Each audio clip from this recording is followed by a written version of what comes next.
Welcome, folks. Monday, all in with CSN here on National Championship, the Natty Night tonight. First thing I'm gonna ask you, everybody, who you got? Who you got? Miami, or you got the guys from Indiana?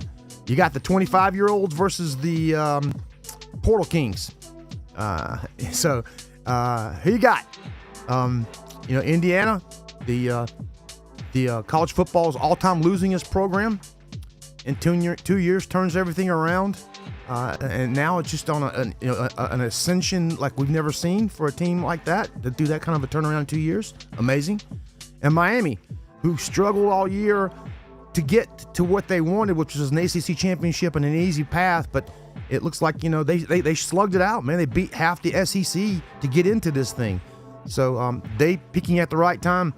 Two physical football teams. I think Miami's defensive line is going to be the biggest tell of all. If Miami can get pressure in the A gaps, pushing those guys back into the quarterback, those defensive ends they're going to have lunch all day long. And that's the other thing. Press those receivers on the outside. Don't let this guy get those slants. All about timing. On the other side, if Mendoza gets going, those receivers have been absolutely incredible this year. They're going to have to find open spaces, and on the other side, same thing with Miami. They're going to have to figure out how to get the ball into space in the passing game, because Indiana really has found ways to interfere in even the easiest of routes. Watching them all through the year, just amazingly coached football team versus a really talented football team. I think you got experience on one side and uber talent on the other that is being developed at the time. So. With that being said, let's get to some football. Man, it's been the craziest 72 hours here. If you guys have kept up with us, big news over the weekend. It broke around Friday. Luke Farrelly, the linebacker that was signed from the transfer portal out of California, the top kid on the class, absolutely a freak. He was going to be a bookend. It was going to be like having two Sammy Browns line up next to each other. I said that before, it was going to have be like having two Luke Kechleys in the game. This news came about Friday night. We started getting rumor that he had started taking his Clemson insignia off of his social media sites. That was the first key. And then the rumor started to come around that he was being tampered with by Ole Miss. The rumors were true. Ole Miss literally tampered with this kid. If there's only one rule that they do have in the portal, there is a rule. I'll go find it for you. It's there. You cannot tamper with a kid that hasn't entered the portal, and you can't tamper with a kid that's already signed, and especially one that's at school, going to classes, literally working out with the team already. On the roster. Okay? On the roster. So Ole Miss can scream all they want to about LSU and Lane Kiffin pulling all this stuff on him. And you want to know the most ironic and almost hypocritical thing about all this? Ole Miss has a defensive end, Prince Ikamaru, something like that. I can't remember his last name. The dude, they won't let him out of his contract to get out and go into the portal. And they went in and snaked this linebacker from Clemson while he was already at school. And they expect Clemson to let him out of his contract to go back into the portal. Because as of today, guys, he hasn't been entered into the portal. Okay? Now, I hear people saying he didn't sign his NIL agreement or his rev share agreement. That's what people are leaking out. I can't confirm that. We don't know. But I tell you what I do know. If he didn't have an NIL or rev share agreement, he wasn't in contract. So he was never really committed. So even if he was on campus, he could have committed to Ole Miss on Friday. Why didn't he? He can commit to Ole Miss this second, right now. I'm gonna ask you, hey, Luke Farrelly, you're around. If you're not binded by a contract, commit now, tonight. But here's the thing, he can't. He's having to wait for Clemson to enter him back into the portal. So why would Clemson have to enter him back into the portal if he didn't sign his rev share, or if he wasn't in an agreement? You tell me. Make it make sense, okay? Because Clemson, if he was not in agreement with Clemson and he didn't have a contract that was binding with Clemson, would not have to enter him back into the portal. That means he was never out of the portal, because he never came out of the portal. He's still there. He could commit right now. That's my question, is why isn't he already committed? It's because why? Because he has to wait for Clemson to enter him back into the portal. The only reason now what happened is that Clemson has an agreement with him. The receipts are here. There are text messages that I've heard of that have been screenshotted, that have been found between the coaches in Ole Miss poaching this kid on our campus. The timeline's there. Like I said, receipts are there. I put out an article yesterday called Dabo, Get on Your Soapbox. Get ready, folks. Get ready. When he opens up, and again, we've reached out to Clemson. They've told us no coach availability so week. There's nothing. He's not. We asked if he's going to have maybe a press conference to announce Chad Morris's hire, which we're waiting on. That usually happens, but they're out doing recruiting right now, and they're dealing with all this stuff. I guarantee you, when he does come to us, it's going to be a come to Jesus meeting, and college football will snap to attention because this one will not lie. Okay? I'm going to be honest with you. Clemson doesn't want this guy. Okay? Dabo's the kind of cat, if you ain't all in, get all out, and especially if he's got a dollar bill attached to it.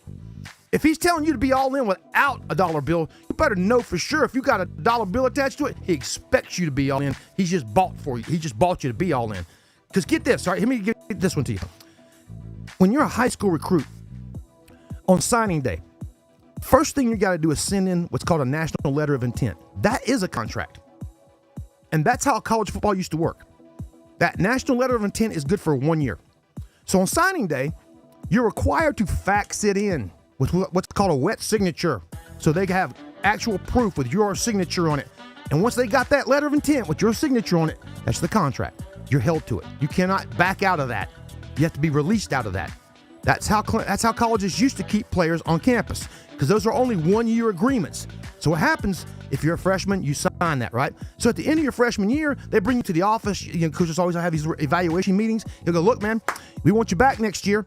Your grades are good. You've done everything we've asked you. We're going to sign another letter of agreement for another year.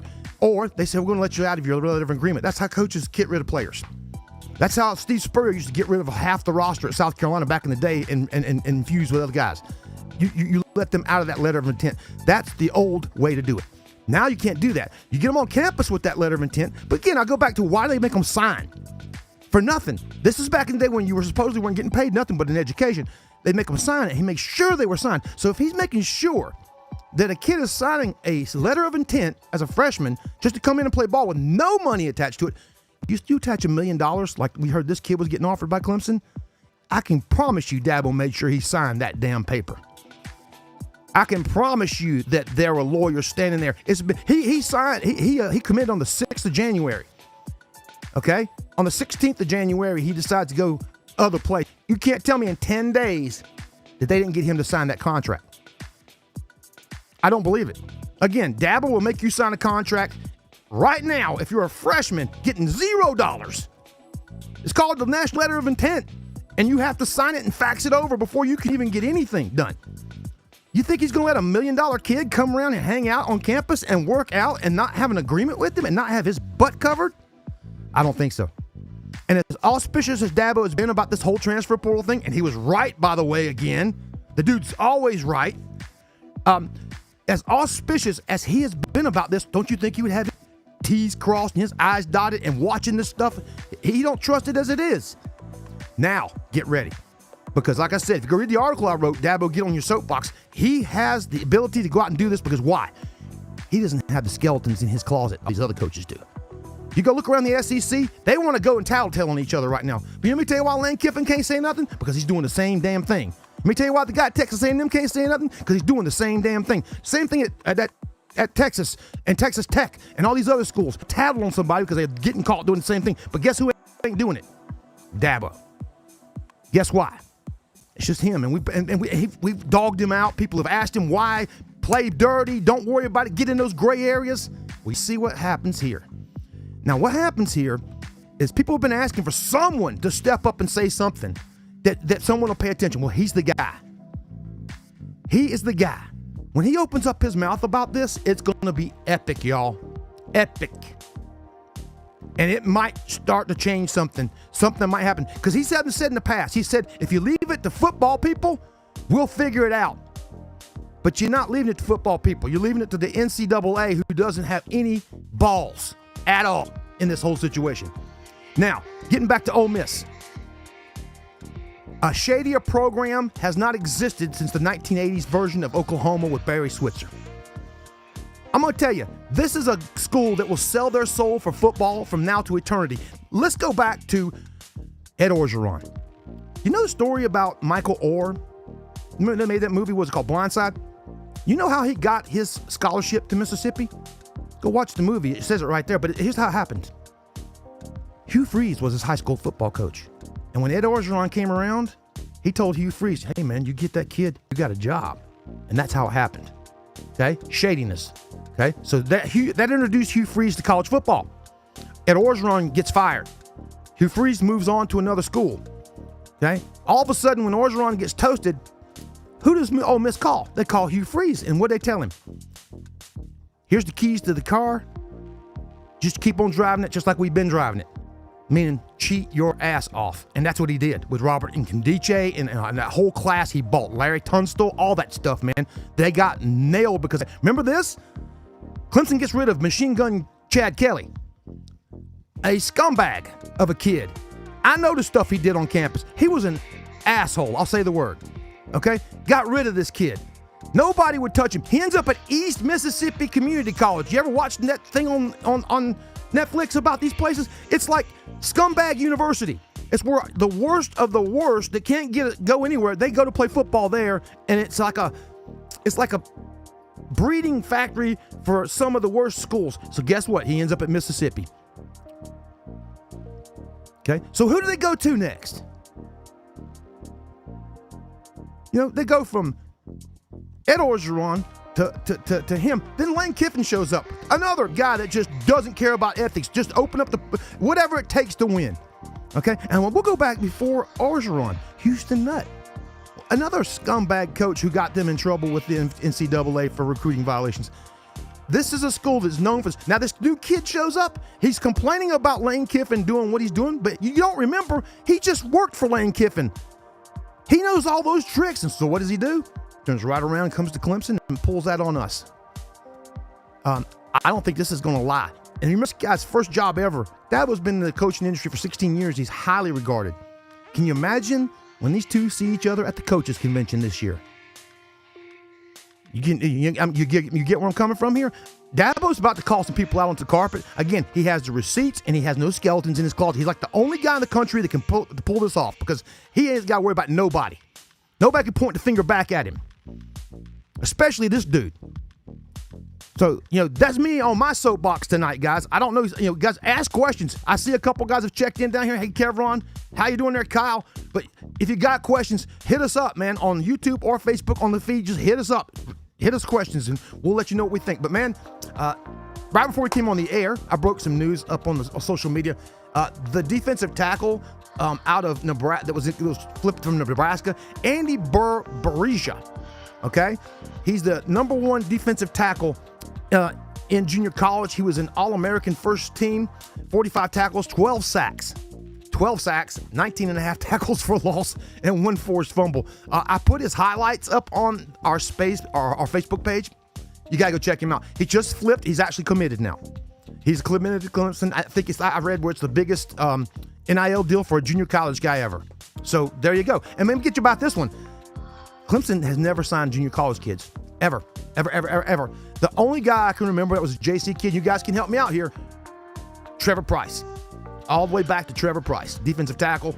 And then I think of a wide receiver, a Zamir Timmerman, who kind of never showed up on campus. He was another one that was a junior college kid they were looking at. And that's about it. I can remember. And those guys go back to 2000 and then back into the 90s with Trevor Price. But yeah, Andy Berberisha, very highly thought of. Again, he rates as a 3-star because he's coming from junior college. But dude, what was the kid that played for FSU a couple years ago? Fisk, remember that guy? How much trouble he was? This is what he is. He is a disruptor. And those numbers, bro, I don't care where you're playing. I don't care if you're playing against air. If you're playing against air and you're rolling up those kind of numbers that he just put out here, I posted. Oh my God, guys! I mean, 45 tackles, 12 sacks, 19 tackles for loss. That means he's got 31 and a half tackles behind the line of scrimmage, bro. Woo! That's getting it right there, boys. That dude is something else. Again, you guys write your thoughts about this weekend. I really want to know everybody's thoughts about what happened with this flip. What's going on? The impropriety, the ethic that I think that's missing here. What's caused all this? Was Dabo right? Do you agree with Dabo, or should you just go ahead and throw the book out the window and turn it into Hugh Freeze himself and just do whatever it takes to win? Throw the baby out without the bathwater. How do I feel about the Q? How do you feel our QB will be? Are we trying for We are trying for offensive linemen in the portal. I just put in there. If you'll go down our Facebook feed, there's a couple of guys. One's out of Howard, one is out of Michigan, and one is out of, I can't even think where he's coming from. There's 3 of them I know they're going to be in town in the next couple of days. Today we had a defensive lineman out of Florida a defensive tackle. I don't know how that's going to pan out now that we've gotten that commitment, because I think that probably fills us up at defensive tackle.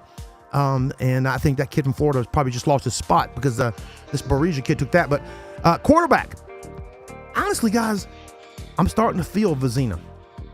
The little of a sample size we had last year to get him, because again, we didn't get the year before when Cade was winning football games by 2 touchdowns in the third quarter. Clemson's been spoiled since like 2010. Usually by the third or fourth quarter, we got a second string quarterback in there putting in some snaps in 75% of these games every year. Well, the last couple of years, it hasn't been that. It's been close, tight-knit games, and this year was awful. It was just that,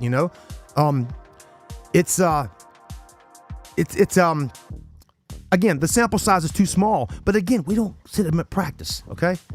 Vizina was a 5-star rated by some services, 4 by others. He had over 40 offers. Ohio State, Georgia, LSU, everybody wanted this guy. Alabama, okay? There's a reason why. And if you watch the SMU game, I want 2 things I want to point out. He made some really good throws, and he reads the field very well because he's a big, tall kid. But I wanted to, outside the touchdown to T.J. Moore, which was great, that one was an easy one. But there's a couple seam throws he made to Bentoncourt in that game that we're missing all year. I kept asking myself all year, where is the tight end going down the seam? He could never find him. Well, guess what? That dude did. And here was the other one. Why was Tristan Smith brought to Clemson? To be a possession receiver, a 50-50 guy. Go get those 50-50 balls in the red zone. Those back shoulders. You're tall, lengthy. Go out length that guy. Well, guess what? He threw a touchdown that day to Tristan Smith in what? A back shoulder throw at the end zone. The only one that was thrown to him all season, and he scored with it. Now, that was that's Vizina recognizing what his receiver is, ain't doing it. Cade didn't do it all year. That's a plus, okay? I'll say this again. I said it in last week when we were talking about Vizina. If you remember Chad Morris's offense with Taj Boyd, Taj was 6'2", 230. Well, Vizina's 6'4", 235. Taj wasn't a speedster, so they didn't run that zone read with Taj. They ran the quarterback power. Snap back, take a hitch, make them think you're throwing the football, and then you follow a pulling guard or a tight end, or you follow a fullback or an H-back into that A-gap, and you run what's called the quarterback power. And Taj used to run 6, 7, 8, 9 yards at a clip, okay? Because he was big. That's what Vizina is. He's built like that. And I guarantee you that's exactly what Morris does with him with the football. If he's going to run him this year, it'll be quarterback powers with his big 6'3", 240 pounds. That's okay. Now, we haven't seen him in practice. In the media, back in the day, I could go practice when Tommy Bowden was here. I could go sit at practice all day long and watch the whole thing. I just bring my seat and put it out there. Dabo doesn't do that. The media, we get access to practice about 45 minutes, and it's only the first 45 minutes of practice. When we get this, and it's only like 6 times a year, those practices, we get to see calisthenics, position groups, and then by the time they get broken into good on good, we're out the door. We can't see any of that. So we're not here to say that. We're not here to, we can't tell you what Vizina's doing behind the scenes, who's breaking out, unless we get something leaked to us from a staffer or something like that. And we do have those resources. That's how we found out about Juju Preston doing so well in bowl practice, and questioned how he was being used in the game. But again, there's a reason why Christopher Vizina had 40 offers. And that game against SMU, guys, 320 yards, 3 touchdowns, no interceptions. The first half, he did have to get his feet up underneath him. But again, he hadn't played all season. And then he gets thrown out there. I think we got something here if he can dial it in. And I trust that they're going to do something really cool with Denson in the background. They're not just going to let him sit on the bench. They're going to use him some this year. And then I'm going to tell you right now, Tate Reynolds built for the Chad Morris offense. Kyle Parker with big body, and he reminds me of Kyle Parker with more body. This guy's he's a hammer. If you go watch Tate Reynolds' film, you will be impressed with the way he runs the football, and he's got a cannon for an arm, baseball player. Okay, so that's the quarterbacks, and you hope Dabo goes off like he's in church. Well, he's going to, man. I told you, he's going to pull that soapbox out. He's going to preach when he goes to town, because I'm going to tell you right now, he's waiting to get in front of the media so he can let loose on this dude. He is not happy. I do know this from my people back at the staff. And again, we're only a mile away from the football facility right here, dude. I live right here in town. We cover it, and I've 16 years covering this team. I've got my people down there, and I know I've already been told they are pissed off about this whole thing down there. They are not happy. Now, get this. That kid's out. See you later, bye. We're not retaining him. Clemson, they would want him. Now, if I was him just out of spite, I would tell him, you know what, dude, we're not letting you out of shit. You're sticking. Your boys at Ole Miss won't let that defensive end out of his contract. We're not letting you out of yours. Come on over here. You're going to practice on the scout team all year and sit the bench and get no film. Yeah, we'll pay you. We'll take the hit, but we're not going to let you go over there and do that. But I don't think he wants him on his team because he'd be a locker room cancer. I mean, you don't want the kid showed his character. He showed his character. Believe me, that don't roll around here, y'all. That's like oil and water. Oil and water. All right, so man, let's talk basketball for a minute. And before we do that, dude, we're brought to you by Ingles. Low prices, love the savings. Ingles, 9 straight years with those guys. Benson Ford, 7 straight years over there in Easley, South Carolina. Mr. Crow and a bunch on 123. J.W. Martin Real Estate, Joey and the guys here in the upstate, the best real estate team at the lake here, all around the lakelands, up here in the upstate, and in Oakway Track. But tonight, every Monday, we do what's called Stoner's Pizza Joint in Clemson sends us over some food to taste test. Look at here. They sent us over a batch of wings. If you guys can see that. Look at that. Oh, yeah. That's what I'm going to be chowing down here in a few minutes. My husky Jake has got his nose almost on the camera. You can almost see him. He is thinking he's getting some of those. He'll probably get a little bit of that. But that's what we're going to say for the game. That's Stoner's Pizza Joint, guys, right down there in Clemson on Tiger Boulevard, next to the AT&T store. Out of Florida, great people. See you there. Ask for Ryan, okay? Good stuff. But yeah. Has Andy Brazier signed any contracts with us, or can he get poached too? Well, you know what, Alan? That's a great question. And I think after Friday, I think Clemson might be having him already have documents signed as fast as possible. I don't think they're going to let that happen again after what happened on Friday. And getting caught with their pants down like that. I don't know if they got caught with their pants down. I can't confirm this, guys, and I've got resources that go all the way into that program. I cannot tell you if this kid is signed or not, but here's the thing. If he wasn't signed, meaning this Frelly kid, if he wasn't signed, why didn't he already commit to Ole Miss? Literally. You know why? Because he's having to wait for Clemson to enter him back into the portal. Why would Clemson have to enter him back into the portal? Only if he was signed. So anybody that's out there saying he didn't sign his stuff, I tend to disagree. And again, I'll point back to what I brought up earlier in the program. Dabo makes recruits that are getting $0 sign on signing day on paper and fax it in before they can even bring up their name in a conversation. You think they don't make sure that kid does that for no dollars? When a guy comes in wanting $1 million, you make sure he signs on the dotted line. And again, it was 10 days after his commitment, they got him signed something. And again, if he wasn't signed or if he wasn't obligated, why isn't he committed already to Ole Miss? You get where I'm coming from? Because if he didn't sign, he was never out of the portal. I mean, you can go jump on campus as a student and enroll tomorrow. It doesn't mean you're liable to a contract to the football team. I don't care. You can go over there tomorrow and you can leave school and nothing happens to you. There's no liability. There's no contract there. You know, that's just an enrollment document. What's the latest on Tristan Smith? I don't know, but here I'm gonna tell you this. Good news was the commitment over the weekend of a 6'2", 2026. He reclassified wide receiver out of Tennessee, I think it is. I can't remember his name. there you go. Another body to put in the wide receiver room in the summer. But with Christian Smith, here's what we got. Do you remember last week when I posted and we discussed the wide receiver from Elon that was at Louisville and was coming to Clemson the next day, and all of a sudden he got told, don't come? Clemson reached out to him and said, don't worry about it. Well, why would they do that? Why would you tell somebody like that? Well, I'll tell you why. Because they already had something going on in the background. I think that's them telling us, without telling us, that they really feel confident Tristan Smith is coming back, Brad. That's how I feel about it. Now, this could be wrong, but I'm going off of 16 years of covering recruiting and Dabo and coaches and coach speak and kind of what I like to call symptoms of the business.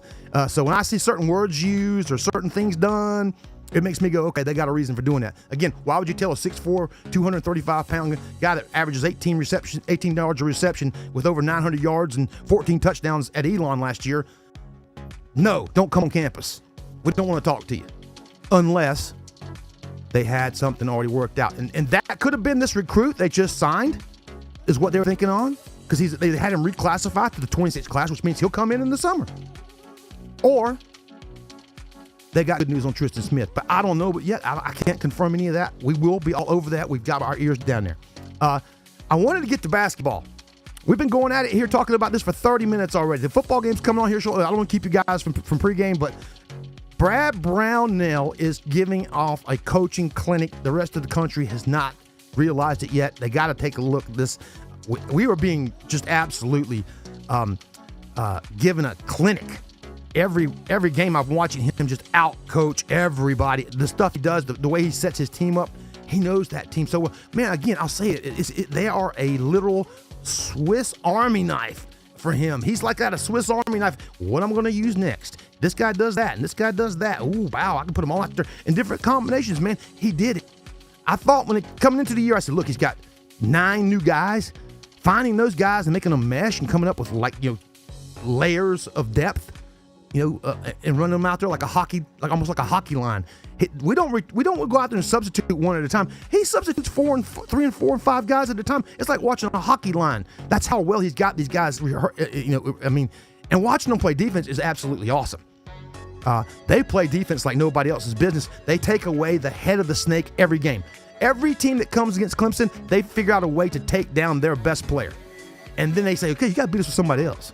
You ain't going to beat us with your Boopie Millers and your Robertsons and stuff. We're going to cut them down. I can't wait for them to see them get into the meat of the schedule. NC State tomorrow night, 7 o'clock. It's already been announced. We put that up.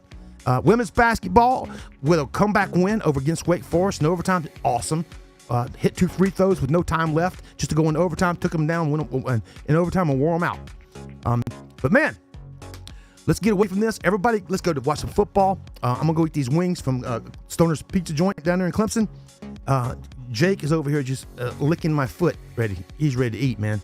He's like, come on, bro. I want one of those wings. I'm going to have to hook him up. But, guys, again, have a great Monday night. Enjoy the national championship. I'm kind of torn. I'm going to go pick Miami, even though I'd rather see Indiana win it, to be honest with you. And I don't even kind of want them to win it because – it's a great story about Indiana, flipping it all around. How they did it just kind of feels cheap. It don't feel right. It doesn't feel right. There's a bunch of 25-year-old dudes playing against a bunch of 21-year-olds. It just doesn't.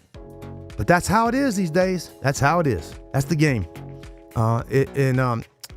If you go off of momentum and all that stuff and who's really hot, I think you'd think Indiana wins 31-17, something like that.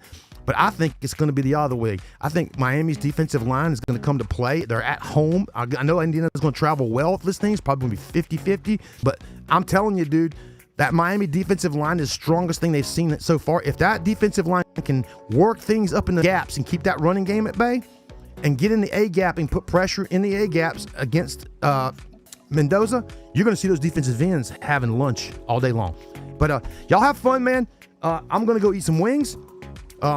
And enjoy the game. Again, stay tuned. Check in at ClemsonSportsNews.com. I'm dropping articles every day, from game wrap-ups to upcoming stuff and our own editorial stuff that we do. And follow us on our social media platforms, Facebook, YouTube, X, and Instagram. And until Friday, when I'll see you again here at 7